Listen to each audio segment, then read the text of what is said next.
It's my honor tonight to set a little context to what we're going to hear shortly. I want to do that by getting us to think a little about the notion of enlightenment.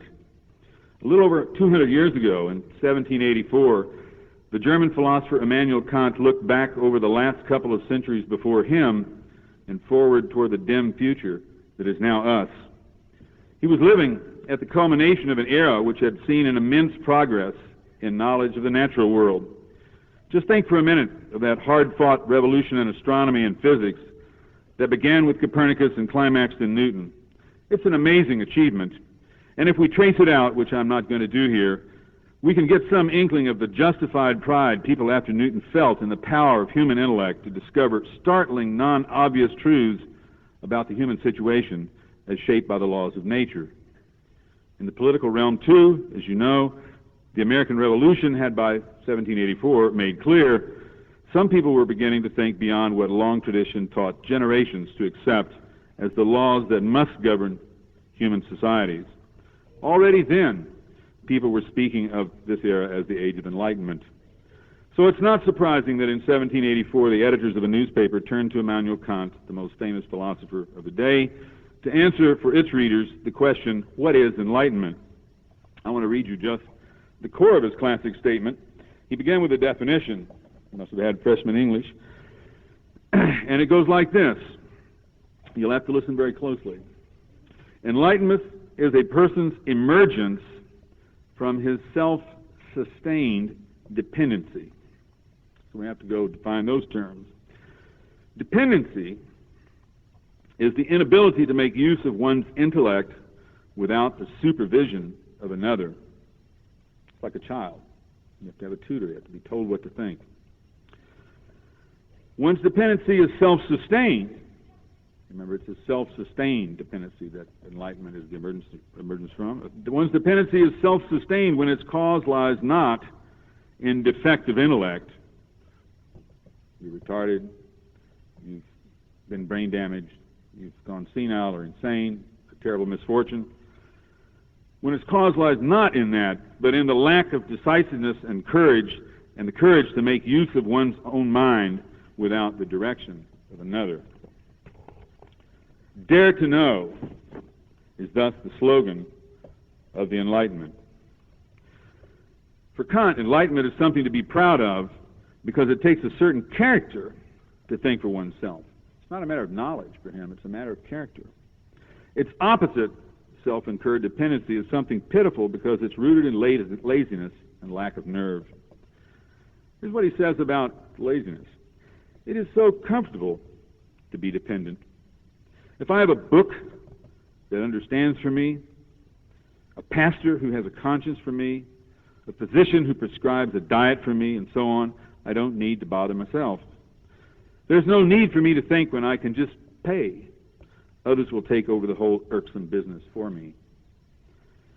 Well, that kind of sloth is degrading. So is cowardice.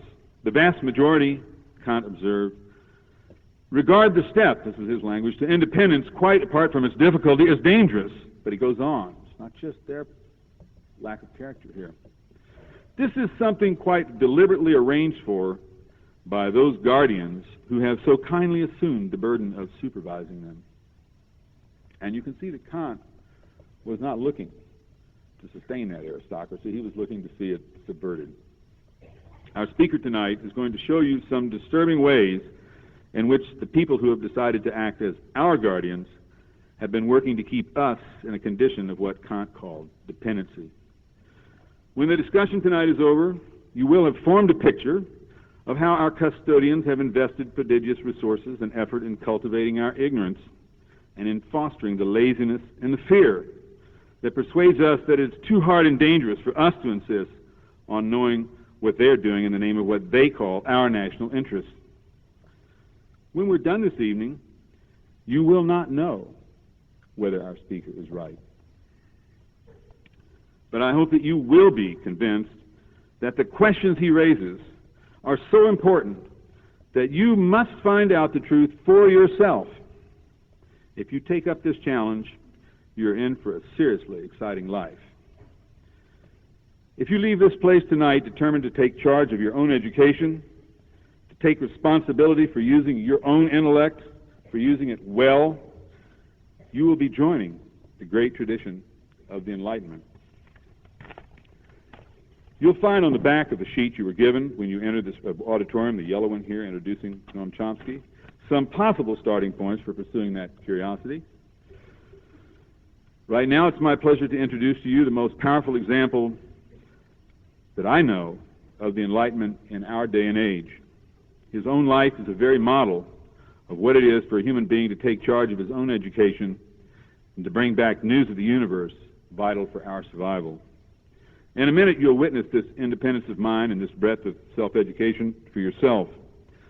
But I want to point out something about what you might want to notice in that little intellectual biography you received of Professor Chomsky when you entered this evening. Sometime tomorrow, not now, look it over again. See if you can see where he refused to stay pigeonholed in his specialty, where he was a recognized authority, where he could play it safe by leaving foreign policy to the experts in that specialty. See if you can spot where he must have felt insulted by being treated as out of his depth, felt offended by the idea that government was the business of a self-recruited caste of guardians and not to be meddled with by amateurs uncertified by them. Can you appreciate the courage it took to point out the ignorance and arrogance of the experts in the middle of a war, not to close ranks around the flag, but to rally fellow citizens to listen to facts and act on their conscience? And I mean unpleasant facts in the light of that very conscience. I'll mention two. Our government ran an assassination program, probably responsible for 40,000 deaths in the villages and hamlets of Vietnam. That's how we were fighting terrorism. I'll mention one more. We made the conscious decision, our guardians, that the Viet Cong could not be defeated so long as its constituency continued to exist, and they knew its constituency was the rural population of Vietnam, 98% of the population, and so they proceeded to eliminate it by direct application of mechanical and conventional power, Orwellian language, on such a scale as to effect a massive migration from rural to urban areas, where people were then housed in refugee camps. Elsewhere they'd be called concentration camps. That's how we saved Vietnam for democracy. We bombed out the way of life of 98% of the population. Pretty horrible.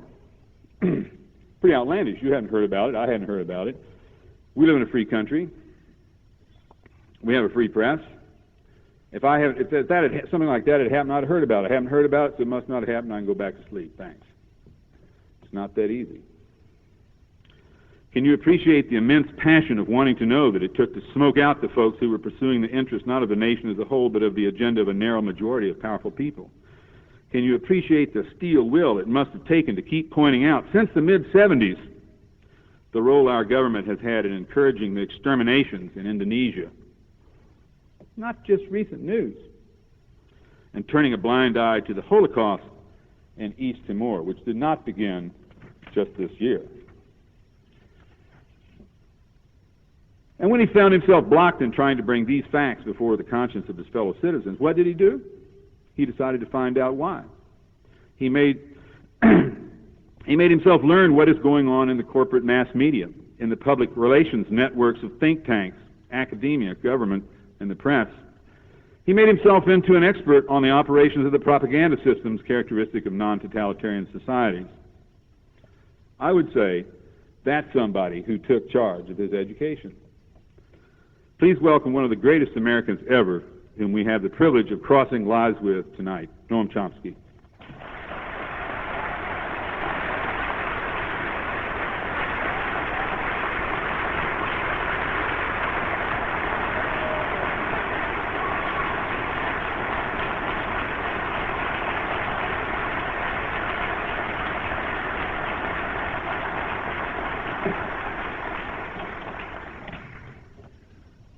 The topic for tonight, sovereignty and world order, that was actually selected some time ago, over a year ago, I think, maybe more. But the choice was prescient as it turned out. These have been the catchwords of 1999, sovereignty and world order, and in very instructive ways. The concern for sovereignty has gone through two phases. The first phase was in the first part of the year, when the focus was on the U.S.-NATO bombing of Yugoslavia, and the second phase is in the last few weeks, in connection with the renewed atrocities in East Timor. And the comparison of those two phases is highly instructive for those who want to understand how world order actually works, and also how our own doctrinal system works. So let's have a look at it. During the first phase, I'm now mostly quoting from leading journals, Foreign Affairs and others. During the first phase, first half of the year, there was a phase of extreme exuberance.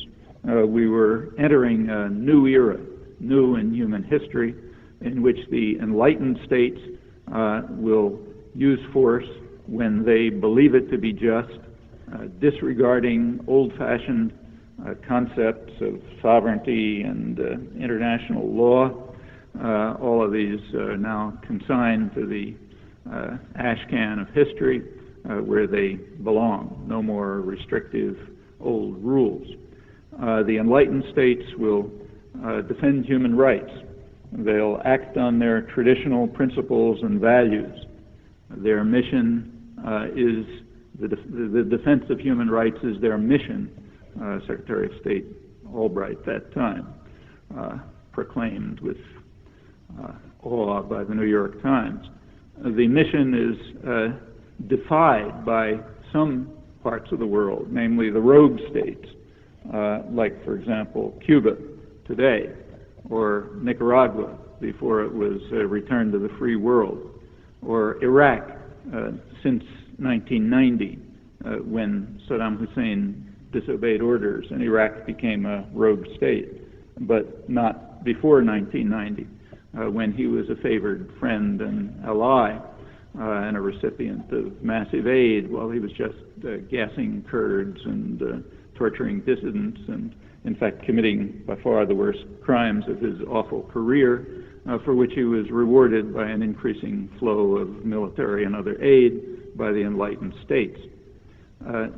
Let me stress right away that these sour notes are irrelevant, declared to be irrelevant. In fact, examination of the factual record is impermissible. It's just sound bites and invectives about Washington's historically evil foreign policy, hence easy to ignore, quoting one of the leading scholar advocates of the new humanism, who's sneering at the absurdity of taking facts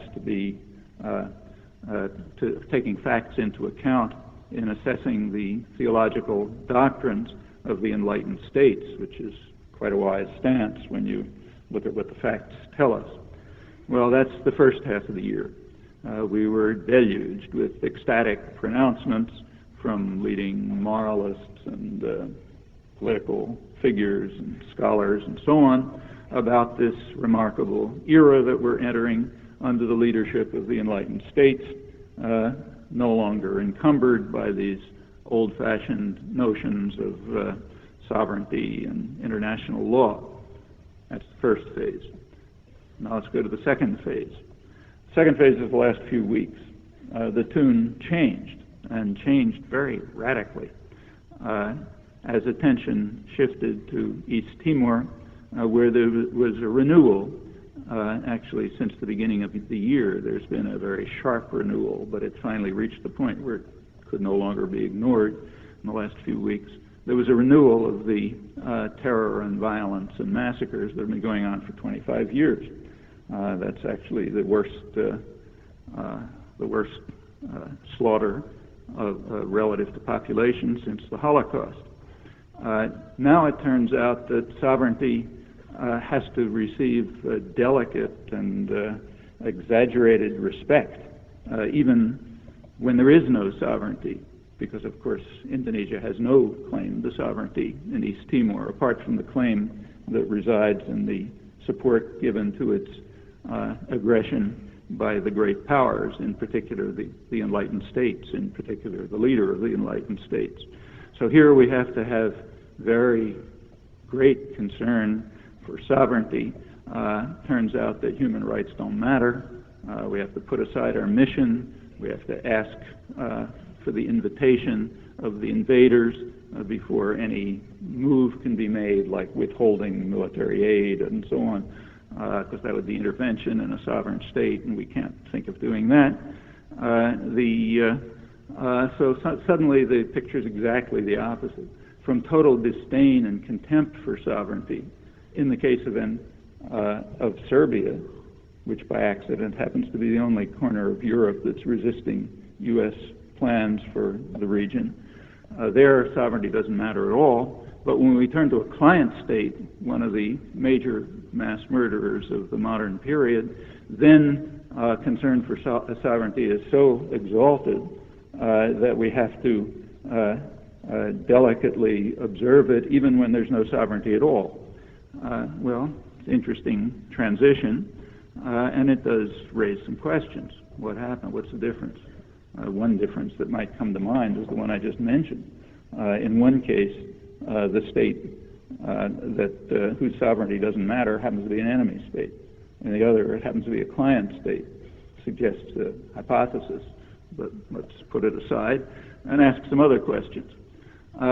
The first question is, I mentioned that the first half of the year was a period of enormous exuberance about the remarkable new age and, great era, enlightened states, et cetera, et cetera. What was the attitude outside the enlightened states? And certainly, who are the enlightened states? And how do you gain the rank of enlightened states? What are the criteria for membership in the club?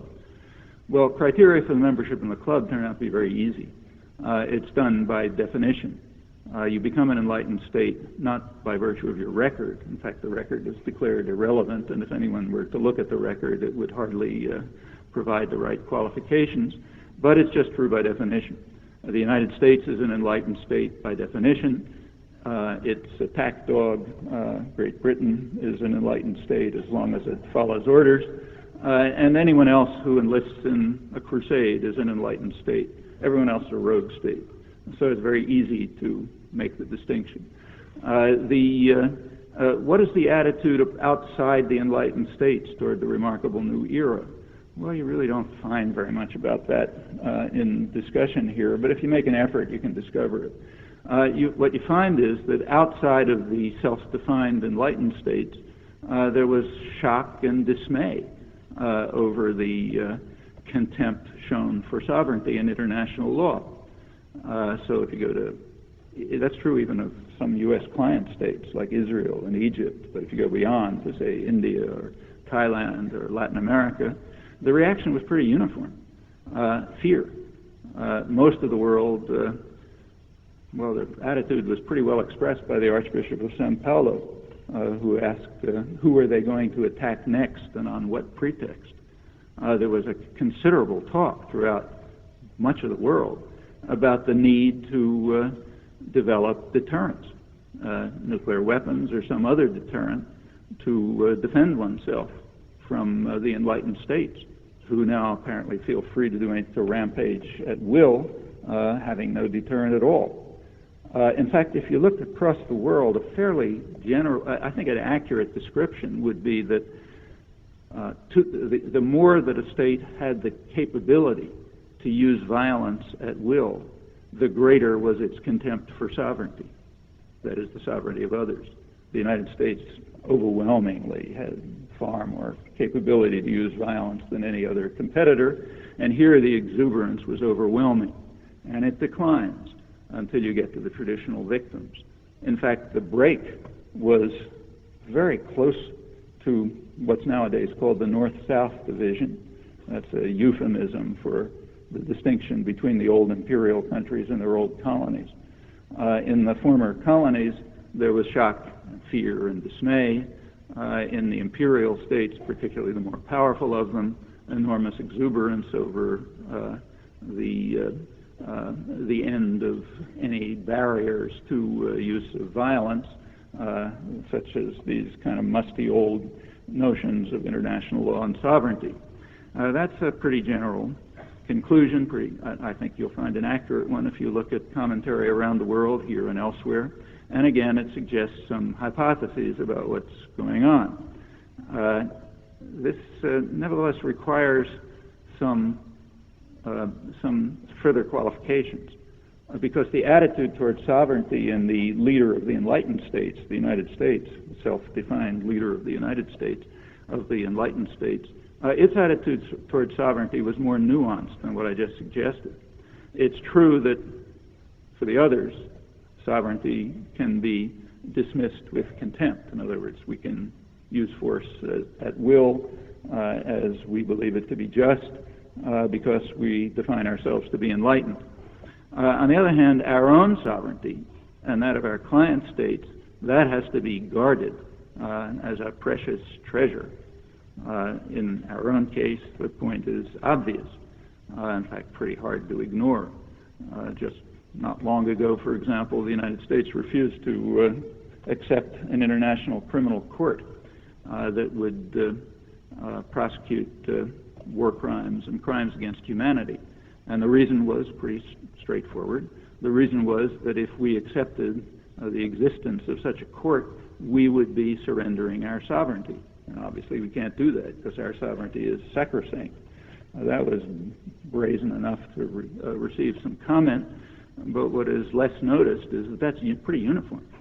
The United States has a terrible record, one of the worst in the world, in signing, in ratifying international human rights conventions to implement the provisions of the Universal Declaration of Human Rights. So, for example, in the case of the Convention on Rights of the Child, it's been ratified by every country in the world except two, the United States and Somalia. Somalia didn't ratify it because it doesn't have a government.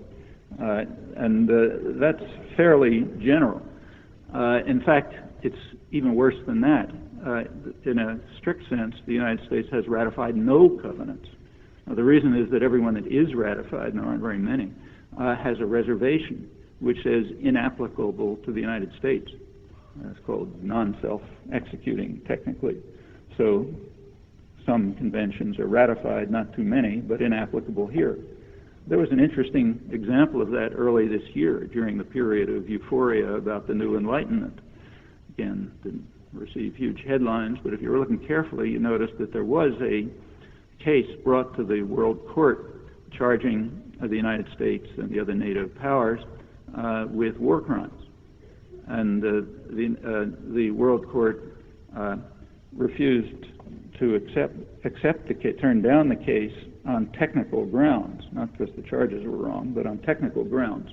The technical grounds were that, and if you look at them, they're interesting, the United States presented an airtight legal argument to show that the case could not be brought, and the court correctly accepted this argument. Now, what was the argument? Well, the case was brought under the Genocide Convention. The United States had World Court rules, I should say, require that all parties to a dispute accept jurisdiction. Otherwise, the court can't adjudicate.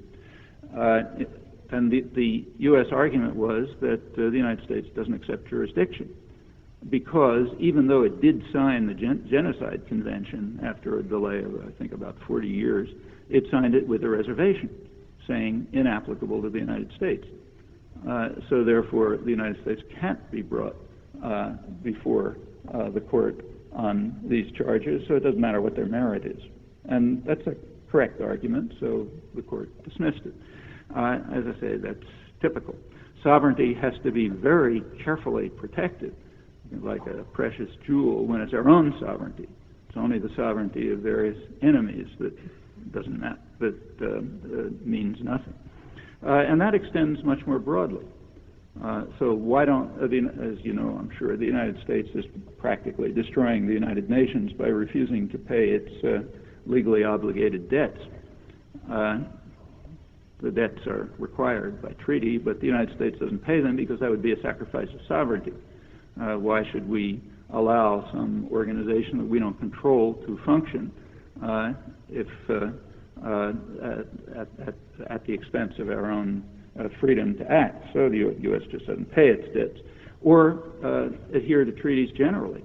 In fact, by the 1990s, U.S. violation of international treaties has become so extreme that the Professional Society of International Law, American Society for International Law, in a couple issues back, its editor had an article called Taking Treaties Seriously, condemning the U.S. refusal, increasingly brazen U.S. refusal, to adhere to treaty obligations, the grounds always being the same. They're an interference with U.S. sovereignty, which has to be sustained.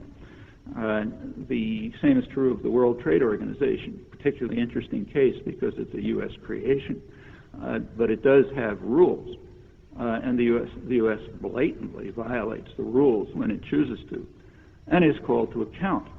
So, for example, the European Union recently brought charges to the World Trade Organization that the U.S. was violating its rules by its quite murderous, incidentally, its murderous embargo of Cuba, which violates the World Trade Organization rules because it involves secondary restrictions against other countries, extraterritorial restrictions, and of course it's grossly in violation of international humanitarian law with its provisions barring food and even effectively medicine.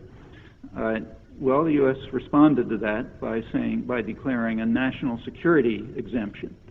The survival of the United States depends on making sure that Cuban children starve or die in hospitals from lack of medicine. So therefore we can't accept the authority of the World Trade Organization, our creation, in the case of the embargo on Cuba. The idea that this is a national security issue is perhaps too idiotic to discuss, but it illustrates again the extreme dedication to our own sovereignty, our right to do anything we want, right in the midst of the period when we're hailing the new era in which sovereignty doesn't matter anymore, because the enlightened states will lead the world to, on their mission of preserving human rights. For years, the attack against Cuba had been justified on Cold War pretexts. Cuba is a tentacle of the evil empire threatening to strangle us. That was always complete nonsense. The formal decision to overthrow the government of Cuba was made secretly in March 1960, when there was no connection between Cuba and the Soviet Union. After the Cold War ended, the attack against Cuba got harsher. These facts alone undermine totally the Cold War arguments, but it's more interesting when you look at the real arguments, which have now been declassified, so you can look at them. When the Kennedy administration came in, among its first acts was to extend the attack against Cuba, and it had a Latin American mission.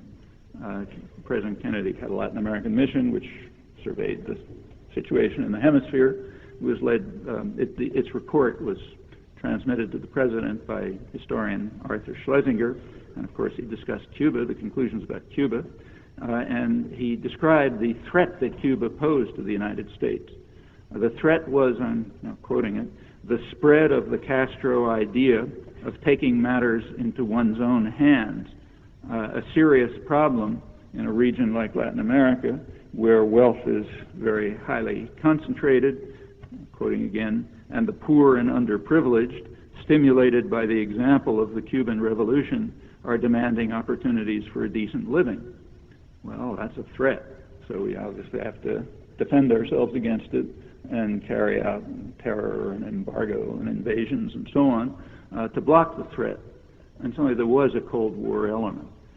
Schlesinger adds that Russia is hovering in the background, offering development loans and presenting itself as a model for industrialization in a single generation. So that's a real Cold War issue. Incidentally, if you think this through, you get a good understanding of what the Cold War was about since 1917. Those models and efforts at independence cannot be tolerated because they undermine a world system which has to be organized on different grounds. It has to be organized in the interests of the privileged and the wealthy and the powerful, the ones whose sovereignty has to be protected and respected, while everyone else's can be dismissed and ignored. I should add that the contempt for sovereignty is nothing new in the early part of this year. It just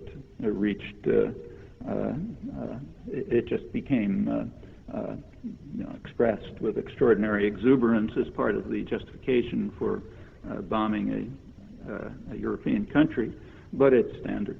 Contempt for sovereignty is as old as American history. Those of you who remember your American history will know that it begins in the 1770s and goes on without a break until today. So the sovereignty of others is of no account if they're in our way, if they're what are called rogue states, meaning not following orders, but our own sovereignty and that of our client states and those that join with us, that has to be protected. None of this is new, but also none of it matters. It's all, remember, declared irrelevant. It's just facts. This contempt for others and for international law and insistence on respecting the sovereignty of clients and, of course, our own sovereignty, this is often expressed in very crude and crass ways, which you should attend to. They're important. So, for example, when Dean Acheson, who was a highly respected statesman and one of the creators of the post-war world and a senior advisor to the Kennedy administration, in 1962, at the time when the plainly illegal embargo of Cuba was instituted, Acheson gave a defense of it, public defense, before the American Society of International Law. And in that defense, he pointed out that that the power, prestige, and position of the United States is not a legal issue. So no questions of international law arise when the prestige, position, or power of the United States is at stake, because we're above all that. Okay. He said international law has its uses. Its uses, he said, are to gild our positions with pleasant verbiage when we can do so.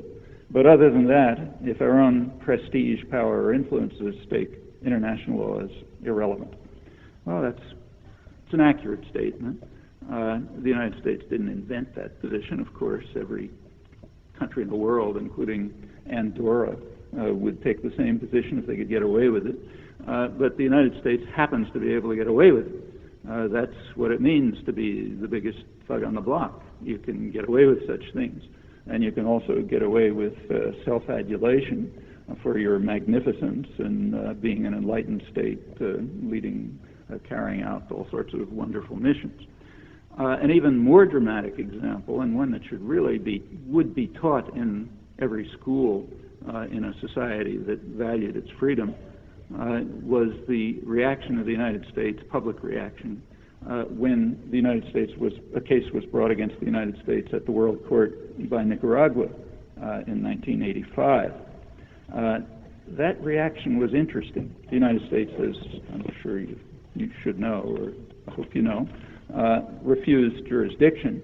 The World Court nevertheless condemned the United States for what it called the unlawful use of force, in other words, war crimes, against Nicaragua, ordered the United States to desist and to pay substantial reparations. Of course, that was dismissed with the usual contempt. The war was immediately escalated, and reparations we don't bother talking about. But what's interesting in this connection is the reasons. The State Department legal advisor gave the official reasons why the U.S. will not accept the World Court judgment. The reason is, I'm now quoting, that members of the United Nations cannot be counted on to share our views and often oppose the United States on important international questions. Hence, we must reserve to ourselves the right to decide when court rulings apply and will not accept compulsory jurisdiction by the court over any dispute involving matters essentially within the domestic jurisdiction of the United States as determined by the United States. In this case, the issue within the domestic jurisdiction of the United States was Washington's war against Nicaragua, what the court condemned as the unlawful use of force. Well, as I say, that should be taught in schools. Everybody should know that by heart. And if in a society which valued its freedom, it would be. It would be known. Also known would be the declarations of Secretary of State George Shultz, who was regarded as Mr. Clean of the Reagan administration, explaining this. What he said is the following. He said, negotiations are a euphemism for capitulation if the shadow of power is not cast across the bargaining table. And he condemned those who advocate utopian legalistic means like outside mediation, the United Nations, and the World Court, while ignoring the power element of the equation. Those remarks are not without precedent in modern history. You can think of a few examples. The delivery was carefully timed. They were delivered at the moment of the U.S. bombing of Libya, of Libyan cities, Tripoli and Benghazi, killing many civilians. Incidentally, the first bombing in history, which was planned and executed for primetime television. It was very carefully timed so that it would begin right at the 7 p.m. Eastern Standard Time, which at that time was when the three television channels had their major news programs, and by sheer accident they all happened to have their crews in Libya, where of course they are all the time, so that they could film the exciting events as they happened and then give the administration the first hour of control over television news to give its proper spin. You're somehow not supposed to notice this, just kind of happened. Well, all of these, again, are things that are worth knowing, teaching, should be known by heart, in fact, and they tell us a lot about the U.S. attitude towards sovereignty, its own sovereignty. Sovereignty of others is treated with the same contempt that it has been since the 1770s.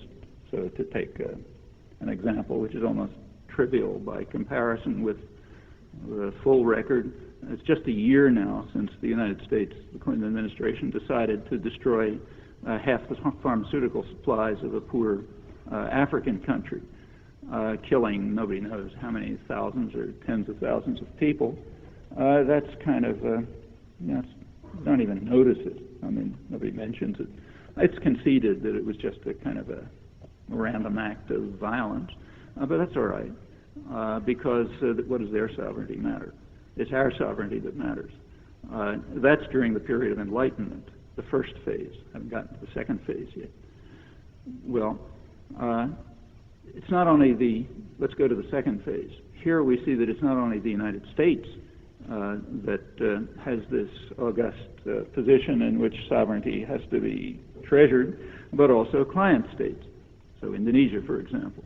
Indonesia has one of the most brutal and murderous records of the modern period, but as they renewed the atrocities in East Timor this year, their sovereignty had to be very delicately respected, even though it does not exist. Remember, this is their sovereignty in East Timor is comparable to that of Saddam Hussein's in Kuwait or of Nazi Germany's in occupied France.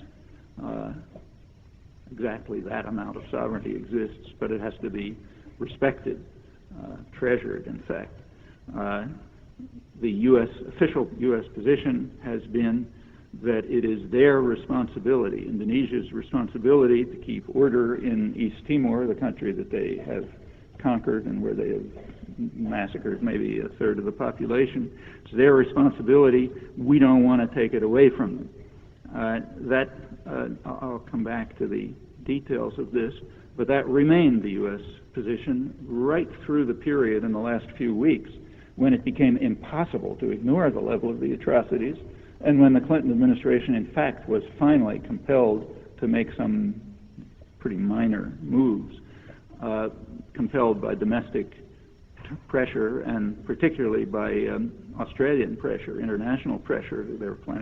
They were making a huge issue of it. And Clinton did finally, about a week ago, 10 days ago, have to make a few indications to the Indonesian generals that this wasn't nice, and that sufficed for them to reverse course totally, which indicates the latent power that has been available throughout. And so this continues while we're talking. There are hundreds of thousands of people who were driven up into the hills in East Timor, where they're apparently starving to death as far as anyone knows. There happens to be a country that could easily carry out airdrops of food. We know which one it is. Has the logistic and technical capacities to drop food to people starving to death in the mountains, where they have been driven by forces armed and trained by the United States and supported by the United States. You don't notice it happening. In fact, you don't even notice anybody talking about it, because it's out of the question. Remember, our mission is to defend human rights, but not when human rights are being trampled on in a horrendous fashion by a client state that we've been supporting in its atrocities and massacres for 25 years here alone, and also in other places. So there's no talk about the Air Force dropping food to starving refugees. The Air Force is quite capable of destroying civilian targets in a country whose sovereignty doesn't matter. There we pinpoint bombing, destroy civilian targets, and so on. That's fine. But it's not capable of dropping food to starving people. That's not ancient history like last week. That's today. Sovereignty is granted by the United States, denied by the United States. These are among the prerogatives of power, and the flatterers at the court have to explain to us why this is all noble and elevated. There's a lot more to say about this. If you'd like to bring it up, I'll give some other examples. There's some rather remarkable cases in the Middle East right now. But let me just, the new era was, without going into further details, the new era was well defined by a figure who was highly respected in the United States when he says the right things, that happen to be ignored this time, namely Alexander Solzhenitsyn, during the first part of this year, when he described the new era that the United States was announcing as a new era based on the principle that might is right. And that's correct. And that is, in fact, the position that was echoed throughout a good part of the world, probably a large majority of it, outside the self-defined realms of enlightenment. Well, what's the attitude of the United States and other self-defined enlightened states towards human rights? Same answer. Might is right. Examples are legion. I'll just keep to 1999. Let's take East Timor. Just quick give you a brief review of some of those sound bites and invectives that you're not supposed to know about according to the guardians of doctrinal purity, and which aren't too well known, unfortunately, but they should be. In December 1975, Indonesia, a U.S.-supported state, client state, invaded the territory of East Timor, to which it had no claim whatsoever. The invasion was carried out with U.S. arms, which by treaty with Indonesia can be used only for self-defense. The U.S. secretly expressed the hope that the invasion would be carried out quickly without too much attention to the fact that U.S. arms were illegally being used. The U.S. did declare an arms embargo because there was a lot of protest, but violated it at once by sending new arms under the cover of the embargo, including vitally needed counterinsurgency equipment. The Security Council of the United Nations acted. It condemned the invasion unanimously and ordered Indonesia to withdraw at once. But that had no effect, and the reason why it had no effect was explained. by the U.S. ambassador, again in words that would be memorized by anyone who valued the freedom that they enjoyed and who has an interest in world affairs, international law, and human rights. This is not some right-wing reactionary. This is Daniel Patrick Moynihan, a liberal senator from New York, who was then UN ambassador. He wrote his memoirs a few years later, 1978, and in the memoirs he explains why the Security Council was ineffective. What he says is that the United States wanted things to turn out as they did. The State Department wanted the United Nations to be utterly ineffective in anything that it might do. I was given the task of carrying this out, and I carried it out with considerable success. It's frank and open. He also was aware of the success. He goes on to say that in the next few months, about 60,000 people were reported killed, about the same percentage of the population as the numbers that Hitler killed in Eastern Europe during the Second World War. His comment, not mine. And then he says, well, after that, the matter disappeared from the press so that the whole thing was successful. It did indeed disappear from the press and was literally and was quite successful, but the fighting didn't stop. Only the reporting stopped. And it's also out of history. Try to find some mention of it in the discussion, which has been pretty intense in the last couple of weeks. What happened after that is that the Carter administration took over, the Human Rights Administration, and provided a new flow of arms to Indonesia, which it immediately used to carry out the attack to near genocidal levels. The people had been driven to the mountains. The Indonesian army, using new arms, jet planes, napalm, and so on, supplied by the Human Rights Administration, carried out a massive attack to drive the population down to the protection of the Indonesians, as the State Department put it. It's at that point that the church and other sources in East Timor tried to get the world to recognize what was going on. It's from that point, it's at that time that the figure of 200,000 killed, which is now widely accepted, was presented by the church as a plausible estimate. At that time was denied, now it's conceded. And so it continues right up till the present. There was a moment of hope early this year. In January, Indonesia, the Indonesian president, interim president, proposed a referendum in which the people of East Timor could decide between independence and autonomy. The Indonesian army, which runs it, reacted at once by stepping up atrocities. They sent new units of their elite special forces units, Kopassus units, which are trained by and armed by the United States and are famed for their atrocities in East Timor and elsewhere. They were sent to East Timor. They organized what are called militias, paramilitary forces, consisting to a large extent of Indonesians, which immediately started carrying out large-scale terror. There's very little reporting of it here, but it was going on, it was building up, everybody knew it was coming. The United States temporized, wouldn't do anything, refused to react. In fact, I should say that throughout this whole period, arms and training for the Indonesians continued. Just in 1997-98, in that single year, government-licensed commercial arms sales to Indonesia increased by a factor of 5. Training exercises, the Pentagon has just announced about a week ago, the training exercises continued up until August 25th, 5 days before the referendum. This was called training in humanitarian training and disaster relief.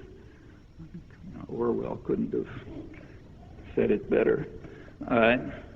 What happened next, the referendum took place, despite the incredible, right in the middle of this, so like in April, when atrocities were really peaking.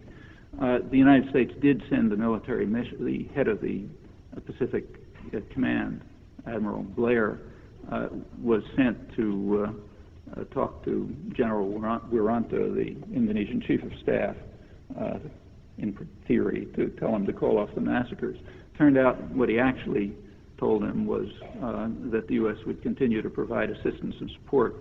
This was revealed recently by Alan Nairn, an independent journalist who's done a fantastic job there and elsewhere, and in fact has been in an Indonesian jail for the last couple of days without any report here.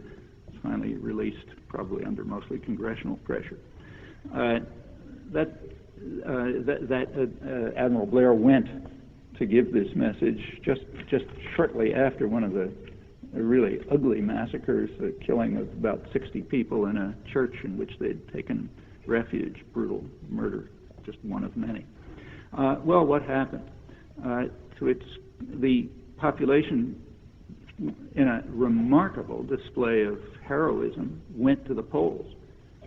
Despite large-scale terror, intimidation, killings, tens of thousands of people driven into the hills to hide. Nevertheless, about almost 99% of the population braved it and went to the polls and voted overwhelmingly for independence. The reaction to that was steps to virtually wipe the country out.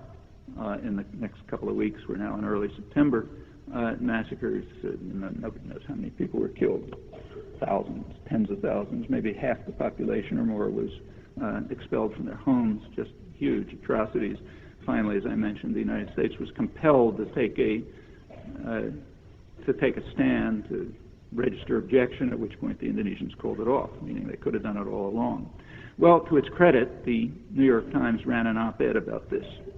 Give credit where credit is due. On September 15th, an Indonesia historian, John Rusa, who was an observer at the elections, wrote a good op-ed in which he pointed out the truth. He said, given that this last pogrom was so predictable, it was easily preventable, but Clinton dithered and refused even to discuss sending peacekeeping forces.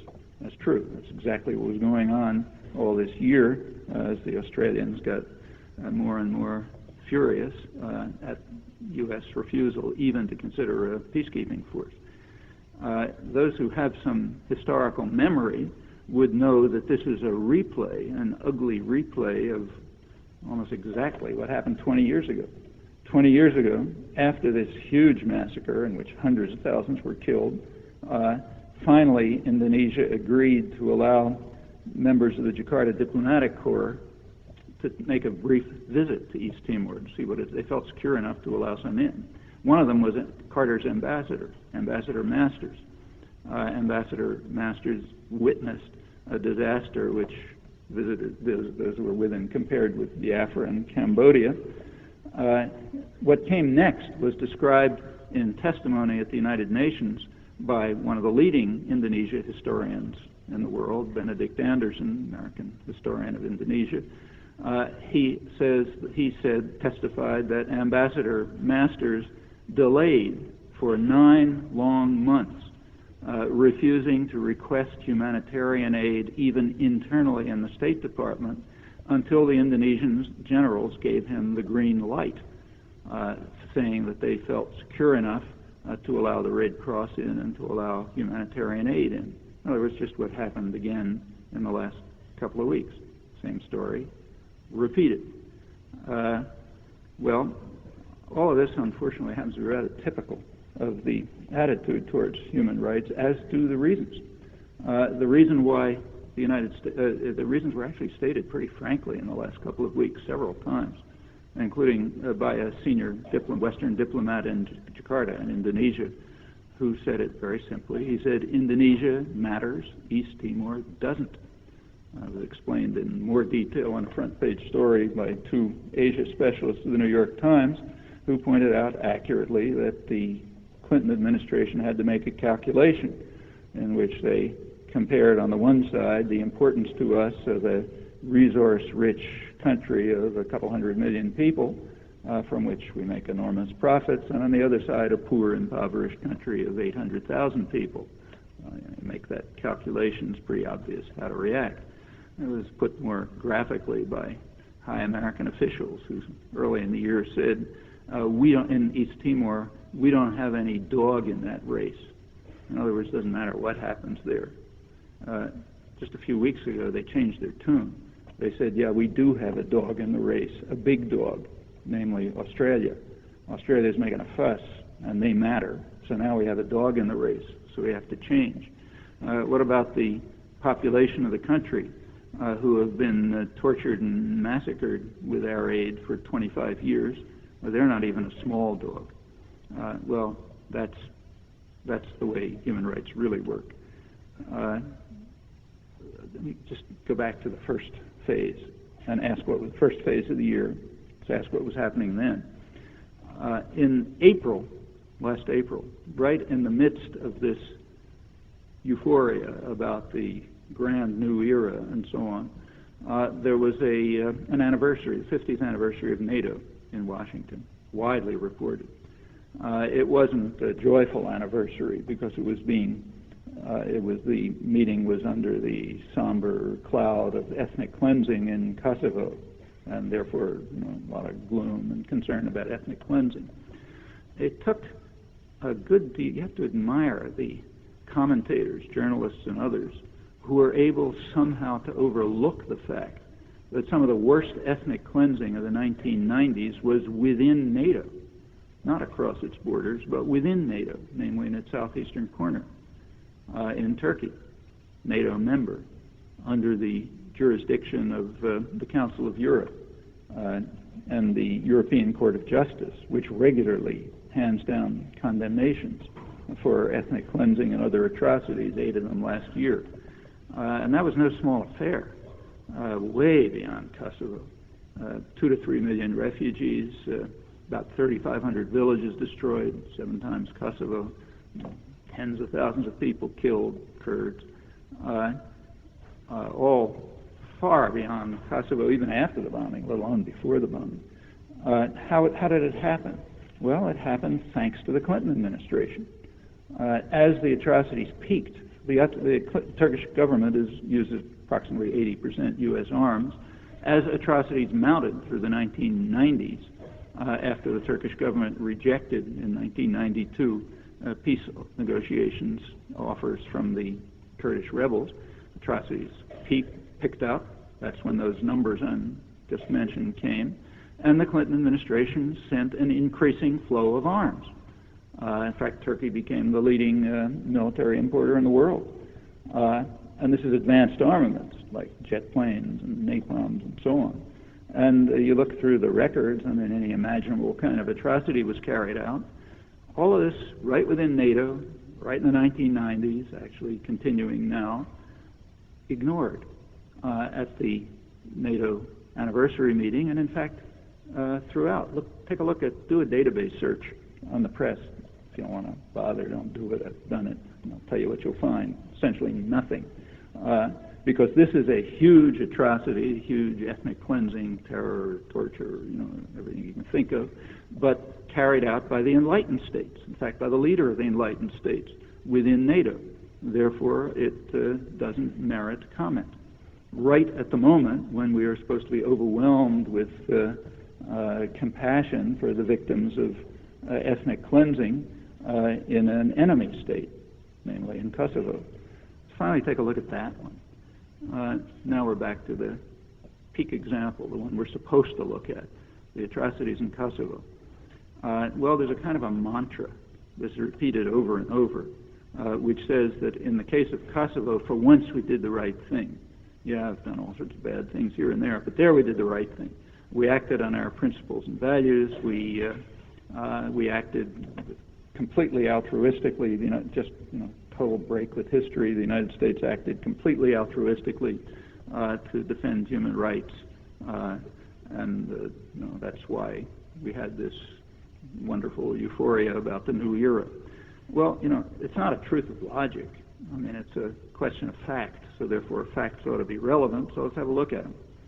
Well, there's a standard version of this. It was repeated last week by the main foreign affairs specialist of the New York Times. Kind of unfair to quote him because everybody says the same thing, but let me quote that since most recent, last Sunday. Thomas Friedman of the New York Times, who's incidentally calling for intervention in East Timor, says that the U.S. intervention in Kosovo made a crucial difference. It halted ethnic cleansing, and therefore it was legitimate. There's only one problem with that statement, which is repeated over and over again. The facts are the exact opposite, uncontroversially. The ethnic cleansing, the massive ethnic cleansing, was a consequence of the bombing, not the cause of it. There is no dispute about this. Simply take a look at the record of registered refugees across the border. Kosovo wasn't a pleasant place the year before, by any means, unfortunately comparable to many other places in the world. But the massive ethnic cleansing came after the bombing. The bombing started on March 24th. At that time, the UN High Commission on Refugees, which takes care of refugees, had no registered refugees. The first ones were about 3 days later. On April 1st, a week after the bombing, it started giving its first daily reports on expulsions, and then it went up to the numbers, about 600,000-700,000. It's after the bombing. Furthermore, it was predictable. In fact, according to the U.S. commander, NATO commander, U.S. General Wesley Clark, it was entirely predictable. That was his words as the bombing started. What he said, it is entirely predictable that the bombing is going to cause a radical escalation in atrocities for pretty obvious reasons. When you bomb people, they don't throw flowers at you. They respond. And they don't respond where you're strong. They respond where they're strong. So they don't send jet planes to bomb New York. They respond on the ground where they're strong, escalating the atrocities. Furthermore, General Clark went on to say that the NATO operation, I'm quoting him, was not designed as a means of blocking Serb ethnic cleansing. Well, that's true. It couldn't have been, because the ethnic cleansing was the worst ethnic cleansing by far, was stimulated by the bombing. It was a consequence, not a cause.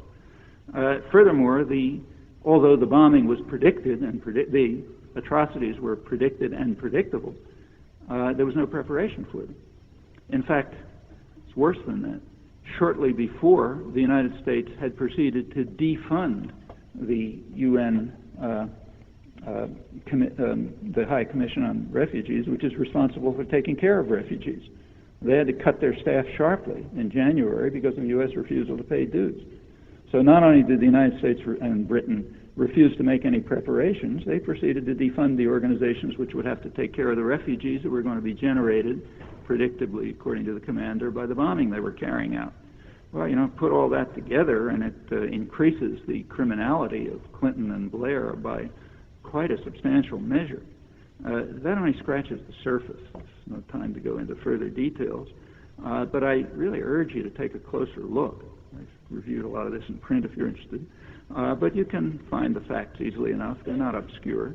And what they reveal is that even in the single chosen case, it is totally impossible to believe a single word of the exalted rhetoric, let alone all the other cases that aren't discussed, like the ones I've been talking about. In fact, if you look a little bit further in history, you find that all of this is completely familiar. It's a kind of a tragic, or worse, maybe obscene replay of what was going on a century ago. Just a century ago, there was the same talk about how the enlightened states must bring civilization to the backward people of the world and must disregard sovereignty or anything else because they have their mission of bringing civilization, Christianity, and human rights. It was the concert of Europe and the United States and the Philippines and so on. Well, we know exactly what the consequences of that were. We don't have to wait to see. We have a century of history to show how that enlightenment was brought to the world. Is there any rational reason for expecting this phase of it to be any different? Most of the world doesn't think so. Outside the self-defined enlightened states, there's plenty of fear and concern over the revival of some of the worst days of European imperialism and the arrogance and self-adulation that went along with it. Well, this goes way back in history, and there's other principles, if you like, that also are deeply rooted and that we ought to maybe near universals. I'll just end with those. They're pretty obvious. I don't think there's anything profound. For people like us, that is, relatively privileged people in quite free societies, all of this is under control. None of it's inevitable. Terrible crimes are committed if we allow them to be committed. It's as simple as that. We're not talking about things happening on Mars or crimes being committed by Attila the Hun, but crimes being carried out by forces that are in principle under our control if we want to control them. We're not confronting laws of nature. These are questions of will and choice. You can't undo the past, but at the very least, you can look at it honestly. You can choose to look at it honestly, to learn lessons from it, and to use those lessons to affect the future.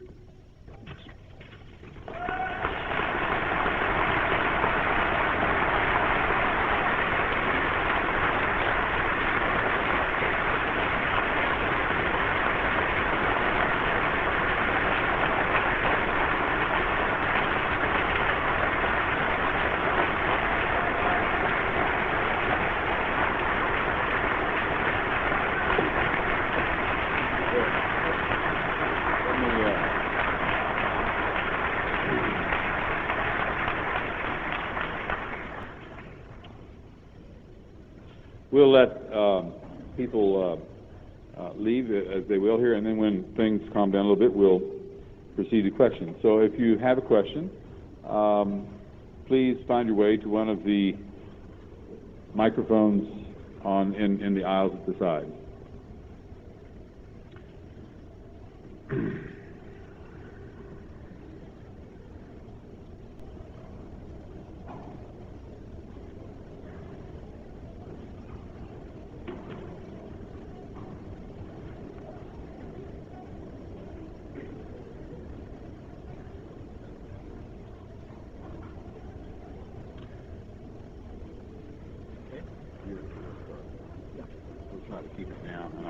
What I'll do is I'll Where are the mics?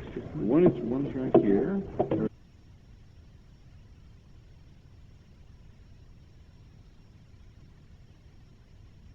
Okay. Yeah. Let's just alternate, okay? So start over there.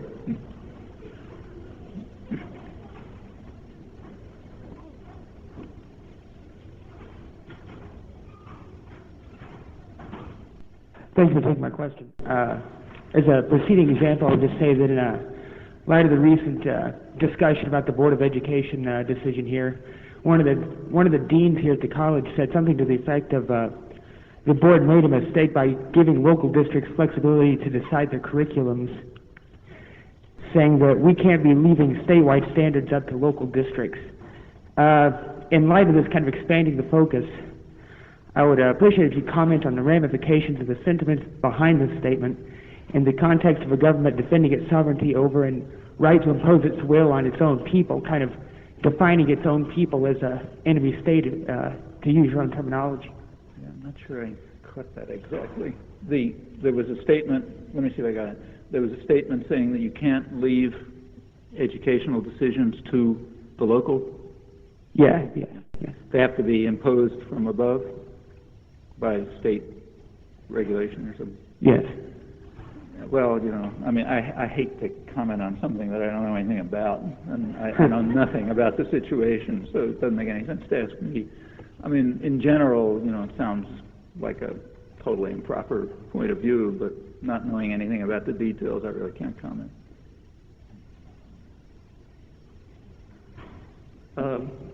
You said in your talk, really, that governments, the enlightened states, act in their own self-interest as they perceive them, and that's not news, just like all the other states do. And you said that when they do so, they engage in hypocrisy, and they do so inconsistently, and that's not news either. But I kept waiting for the second part of your talk, where you would tell us how to respect national sovereignty and still deal with guys like Milosevic and Saddam Hussein and General Wiranto and Assad and people like that. And Bill Clinton and Tony Blair and the others. Yeah. I mean, I think it's a problem. Incidentally, I'm sorry, did I interrupt? Okay, I didn't mean to Let me interrupt. just make a few more points. It seems to me that, in a sense, you're setting up a straw man because, I mean, I must admit that I had the same feelings you do about whether the United States has the right to go into Panama and decide what kind of government they should have, or to go into Guatemala, or to go into Nicaragua. But it is a real problem, and I think that it's not really served by setting up a straw man. I mean, it seems to me that you, in a sense, you're setting up a straw man when you say the enlightened states. Well, they call them. Don't distinguish. That's not my phrase. They're calling themselves the enlightened states. Okay. Yeah, that's a quote. Right? But I don't think they're enlightened states. But the United States of Nixon is not the same as the United States of Carter, is not the same as the United States of Bush. Really? I mean, was it which was the United States that was sending arms to Indonesia when they killed 200,000 people in East Timor? That was Carter. We're not allowed to say that, you know. What we're allowed to say, like, for example, Anthony Lewis, the New York Times, at the outside limits of dissent, is allowed to say that Kissinger did some bad things. Let's wait for someone to say what Moynihan and Carter and Richard Holbrooke, our current ambassador at the United Nations, what they were doing. In fact, they were presiding over the worst period of the atrocities. And what did the United States have to gain by intervening in Somalia? In Somalia, we know exactly what they had to gain because they told us. The chairman of the Joint Chiefs, Clayton Powell, described this as the best public relations operation for the Pentagon that he could imagine. They needed his picture, which I think is plausible, is that there was problems about raising the Pentagon budget, and they needed something that would be, look like a kind of a cakewalk, which would give a lot of prestige to the Pentagon. Somalia looked easy. Let's look back at the background. For years, the United States had supported a really brutal dictator who had just devastated the country. He was finally kicked out. After he was kicked out, and it was 1990, the country sank into total chaos and disaster with starvation and warfare and all kind of horrible misery. The United States refused certainly to pay reparations, but even to look. By the middle of 1992, it was beginning to ease. The fighting was dying down. Food supplies were beginning to get in. The Red Cross was getting in roughly 80% of their supplies, they said. There was a harvest on the way. It looked like it was finally sort of settling down. At that point, all of a sudden, George Bush announced that he had been watching these heartbreaking pictures on television on Thanksgiving, and we had to do something. We had to send in humanitarian aid. The Marines landed in a landing which was so comical that even the media couldn't keep a straight face. Take a look at the reports of the landing of the Marines. It must have been the first week of December 1992. They had planned a night. There was nothing that had gone on, but they planned a night landing so they could show off all this fancy new night vision equipment and so on. But of course, they had called in the television stations because what's the point of PR operation for the Pentagon if there's nobody to look for it? So the television stations were all there with their bright lights and that sort of thing. And as the Marines were coming ashore, they were blinded by the television lights. So they had to send people out to get the cameras, the cameramen to turn off the lights so they could land in the fancy new equipment. As I say, even the media could not keep a straight face on this one. And they reported it pretty accurately. Also reported the PR aspect. Well, the idea was, you could get some nice shots of Marine colonels handing out peanut butter sandwiches to starving refugees, and that would all look great. And so it looked for a couple of weeks until things started to get unpleasant. As things started to get unpleasant, the United States responded with what's called the Powell Doctrine. The United States has an unusual military doctrine. It's one of the reasons why the U.S. is generally disqualified from peacekeeping operations that involve civilians. Again, this has to do with sovereignty. U.S. military doctrine is that U.S. soldiers are not permitted to come under any threat. That's not true for other countries. So countries like, say, Canada or Fiji Islands or Pakistan and Norway, their soldiers are coming under threat all the time. The peacekeepers in southern Lebanon, for example, are being attacked by Israeli soldiers all the time and have suffered plenty of casualties, and they don't like it. But U.S. soldiers are not permitted to come under any threat. So when Somali teenagers started shaking fists at them and more, they came back with massive firepower, and that led to a massacre. According to the U.S., I don't know the actual numbers, but according to the U.S. government, about 7,000 to 10,000 Somali civilians were killed before this was over. There's a close analysis of all of this by Alex de Waal, who's one of the world's leading specialists on African famines and relief, altogether academic specialist. His estimate is the number of people saved by the intervention and the number killed by the intervention was approximately in the same ballpark. That's Somalia. That's what's given as a stellar example of the humanitarian intervention. The other example that's given, if you want, I'll go through it, is Haiti, which tells the same story. It was an atrocity. In fact, if you can, I've been curious. Here's an exercise for you. I've tried it myself. You can try it. See if you can find all through history, human history, an example of a humanitarian intervention. That is an intervention that was undertaken by some state with humanitarian intent. Okay. Now, if you look at the big, thick case books of international law, international humanitarian law, you find some examples. They point out that it's really hard to find an example, but they give a few. Well, you take a look. I won't. If you want, I'll go through them. I've done it. If you go through those examples, they collapse on inspection. It's extremely hard to find them. This may be the null set. It's not clear that there ever has been a humanitarian intervention. That is, one with humanitarian intent.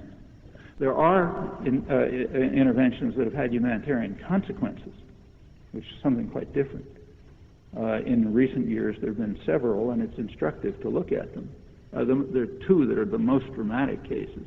One of them was the Vietnamese invasion of Cambodia in December 1978, which kicked out Pol Pot and did terminate huge massacres just as they were peaking. The worst massacres, piles of skulls you see all the time. They were in late 1978, and that's when the Vietnamese invaded. They threw out Pol Pot. That ended those atrocities. How did the United States respond to that? Well, bitterly condemned what were called the Prussians of Asia, and they were punished for their crime of terminating Pol Pot's atrocities. First, they were punished by a Chinese invasion, which the U.S. supported. Then they were punished by an extremely harsh embargo. It's not bad enough what we did to Vietnam, but they had to be punished again because of the crime of throwing out Pol Pot. That was the reaction to that intervention. The second major case in the modern period is the Indian invasion of East Pakistan, what's now Bangladesh, in, 1971, I guess. That also stopped a huge massacre. How did the U.S. respond to that? Well, it practically went to war with India. Seventh Fleet was sent into the Bay of Bengal, all kind of threats, embargoes, this and that. Total fury. At that point, the reason for the fury, apparently, was primarily that Kissinger was furious because he was planning a secret trip to China through Pakistan, and I think he seemed to be concerned that he was going to lose some good photo ops because of this. Those are the two major interventions of the modern period that have had humanitarian consequences, and the reaction of the enlightened states to them, self-declared, it's not my thing, is instructive. In fact, the historical record is quite instructive. I really urge people to have a look at it. I have a book that just came out that runs through a lot of this stuff, but, scratches the surface again. Take a careful look. I thought the note you finished on was somewhat enlightening and somewhat inspiring, but a little almost naive in that we have such a grasp on what the U.S. government does that we can actually do something to change foreign policy. I mean, people have tried them before, and for instance, dissidents like those at Ludlow, it didn't work out so well for them. Oh, I don't agree. What, I mean, the what do country's you changed suggest? a lot, and it's gotten a lot better. I mean, there are all kind of horrible things in U.S. history which don't happen anymore, and in the history of other countries, too. They didn't, I mean, you know, like there used to be slavery, for example. There's slavery. I mean, you know, what was done to the indigenous population is horrendous. But up until pretty recently, it wasn't even acknowledged. You know, as recently as 20 or 30 years ago, it wasn't even acknowledged. Now at least it's acknowledged. Okay, that's an improvement. In the John F. Kennedy, back 1961, was perfectly capable of sending the U.S. Air Force to bomb another country. Authorized napalm, started driving the rural population into concentration camps called strategic hamlets, set off an ethnic cleansing program that ended up with about 10 million refugees. There wasn't a peep of protest.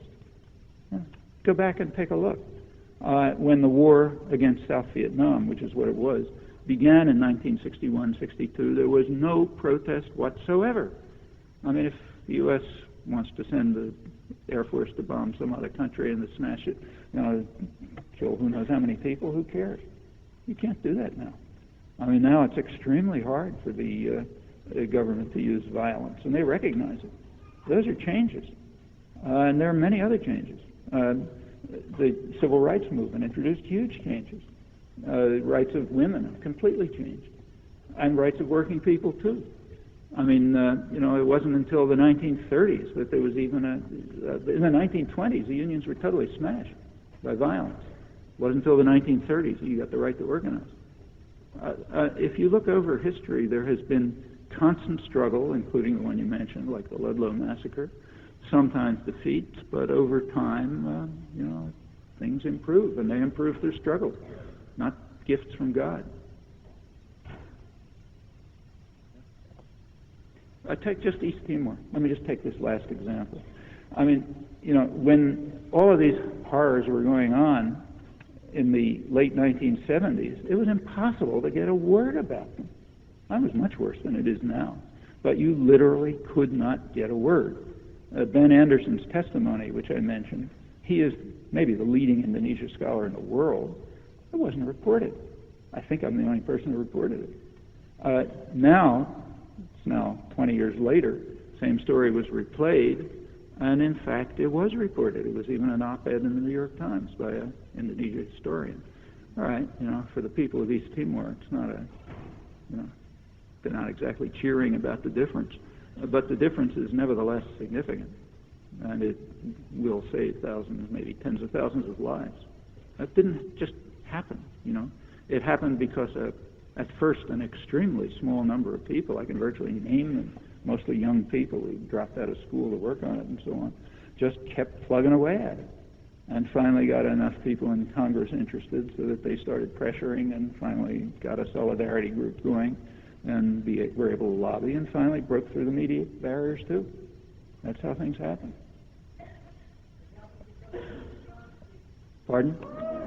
No. At least it is. Yeah.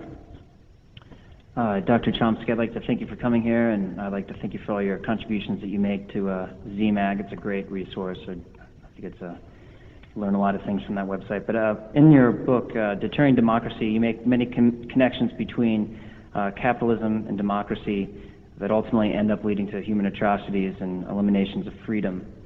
In light of this, what are we to do with democracy and capitalism?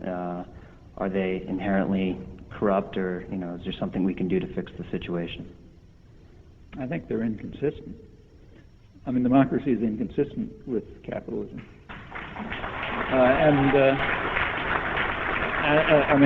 This goes beyond the depth. I mean, I basically agree with two or three people who said this is kind of superficial. I agree. It's pretty superficial. Just happens to be contrary to everything you read and hear, but nevertheless it is superficial.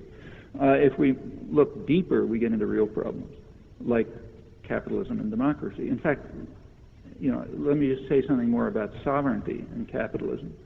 I mentioned that the United States insists with passion on protecting its own sovereignty. Actually, you should have stopped me there because that's not correct. In the back of my mind was to go on and say why it's not correct, and it's crucially not correct. The U.S. government insists on violations of U.S. sovereignty, insists on them, namely violations of sovereignty by what some international economists call the virtual Senate. That is, the community of international investors and multinational corporations who have veto power over government policy, which is granted to them by the U.S. demand on liberalization of capital flows. That's the biggest change in world order in the last 30 or 40 years. In the early 1970s, the United States destroyed the Bretton Woods system, which was based on controlled flow of capital controls and fixed exchange rates and so on. The U.S. dismantled that. That led to the period of liberalization of financial flows, and it's well understood. I mean, it was understood by the people who designed the Bretton Woods system, and it's understood today that if you let capital flow freely, it grants veto power over government policy to investors. If they don't like some policy, like suppose some government, say ours, is carrying out what the community of investors, banks, financial institutions, big corporations, so on, what they consider irrational, meaning policies that just benefit the population and don't increase profits, like, say, healthcare or education or environmental protection or all of these irrational actions. If some government commits itself to irrational acts like that, the virtual Senate can stop it, namely just by emptying the capital out of the country. And when it's flowing at $1.5 trillion a day, that's quite a weapon. That overwhelms countries, including ours. Well, that is an attack on sovereignty, which is strongly supported by the U.S. government. And it's an attack on U.S. sovereignty. Well, it sounds like a contradiction until you recognize, you ask yourself, what does the word United States refer to? Not to the population, rather to the corporate elite that runs the country. That's the United States. And it's their sovereignty that's being defended, not the sovereignty of the population. Well, that's a direct conflict between democracy and, liberalization of financial markets, a form of capitalism, and a very powerful one. So now at this point, we're getting into real issues, not superficial issues, but real ones. And they point to major contradictions between democracy and aversion of capitalism. I should say that when people talk about capitalism, it's a bit of a joke. There is no such thing. No country, no business class has ever been willing to subject itself to the free market discipline. Free markets are for others. Like the third world is the third world because they had free markets rammed down its throat. Meanwhile, the enlightened states, England, the United States, others, resorted to massive state intervention to protect private power, and still do.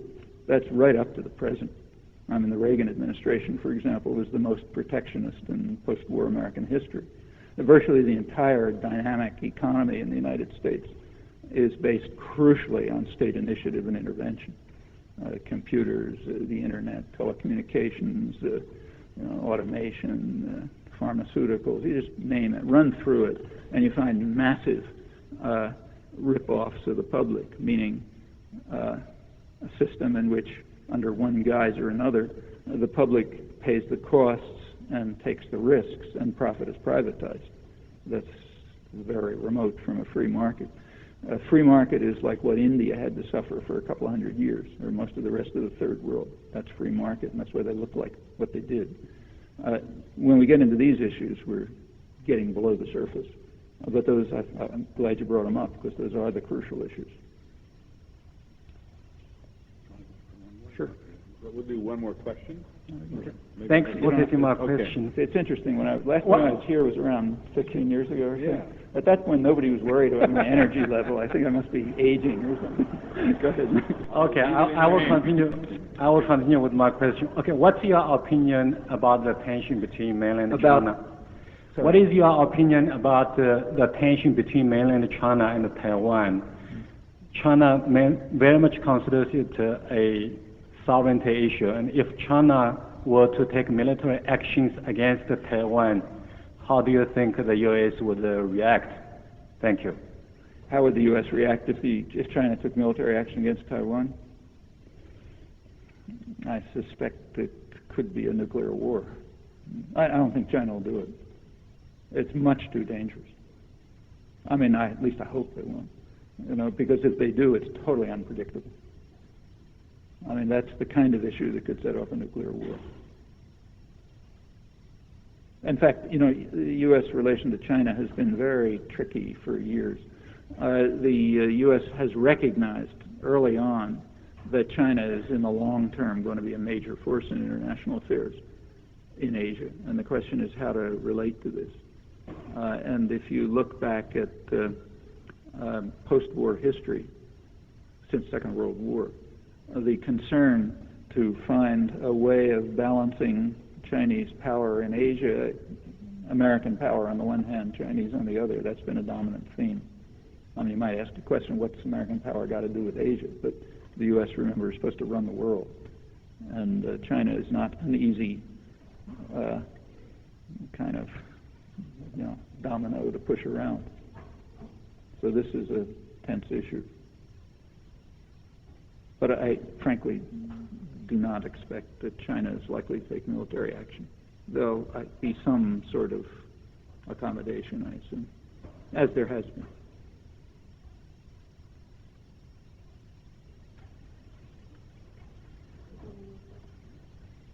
My question may fall in line with that last one in a bleak sort of way.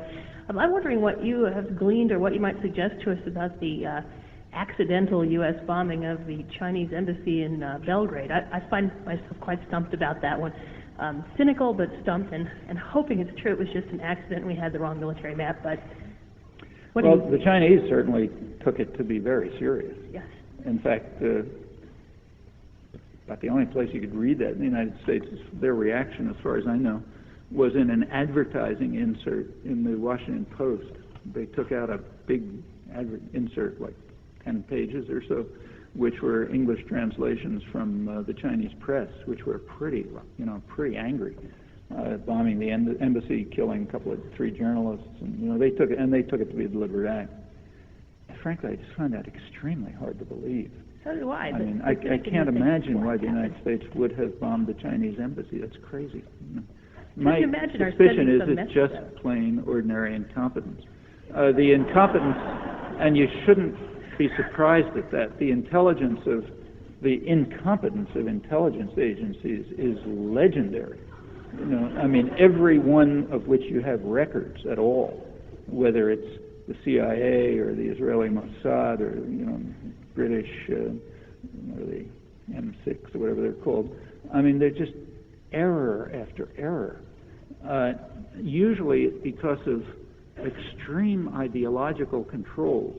In fact, their errors are not unlike those of political analysts in the civilian sector, which is not surprising because they come from the same background and they're under the same ideological controls. I mean, some of them are almost unimaginable.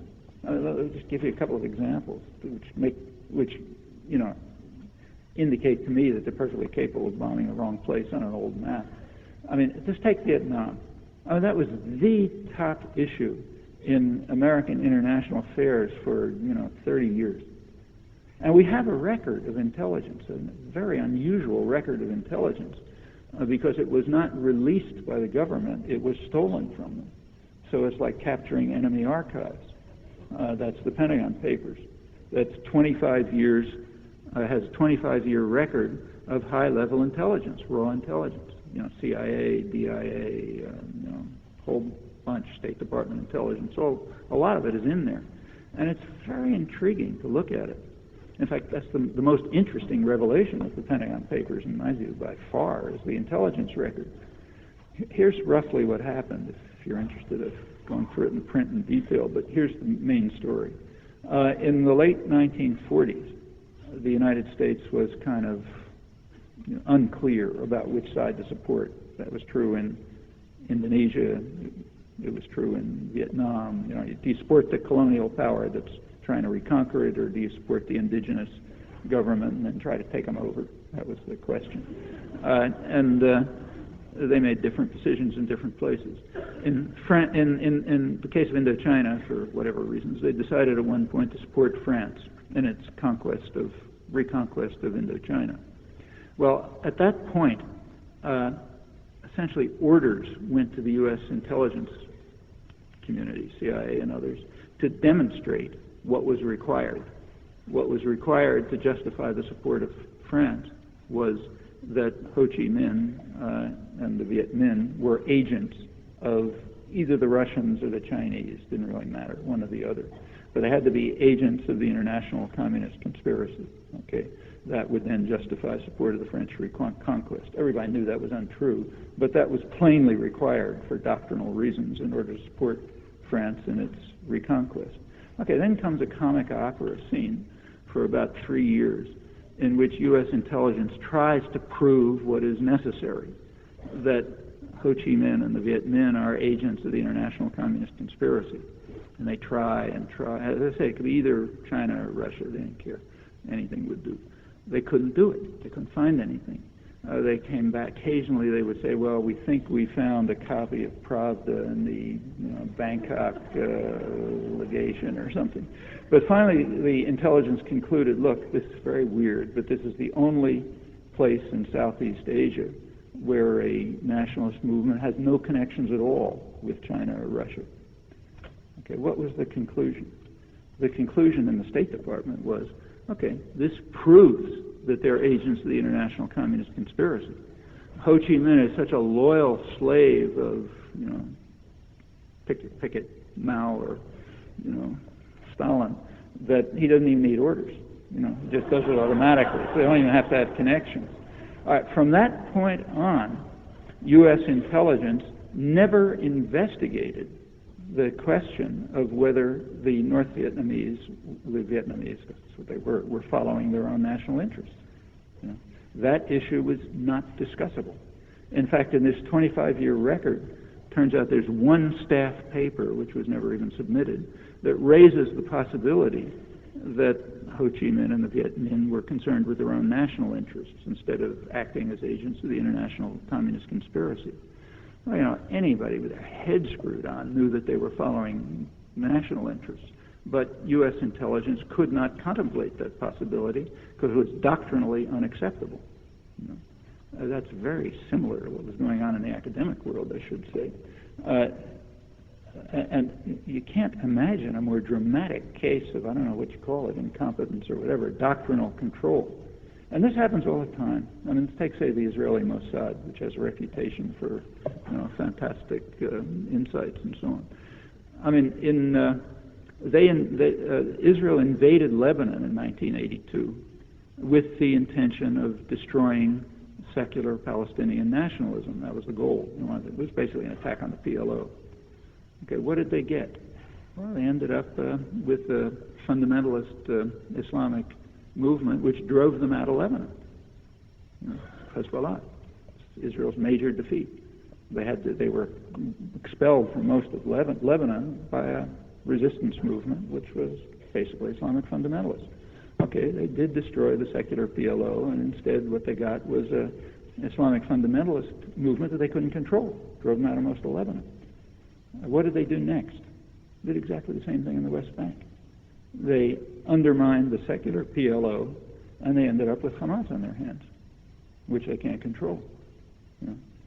And they don't understand it. They just keep making the same mistake over and over again. It's just out of ideological fanaticism. And I think you find that wherever you look at intelligence activities. The idea that they could make use a 3-year-old map and aim at the wrong building doesn't sound very surprising to me. But I don't know. I think that's a relief to hear, but I'm not sure. Well, yeah, I'm not sure either. I mean, how do I know? I'm just guessing. Well, my string is being pulled from a secret direction. Okay. And so let us thank Professor Chomsky for his considerable insight.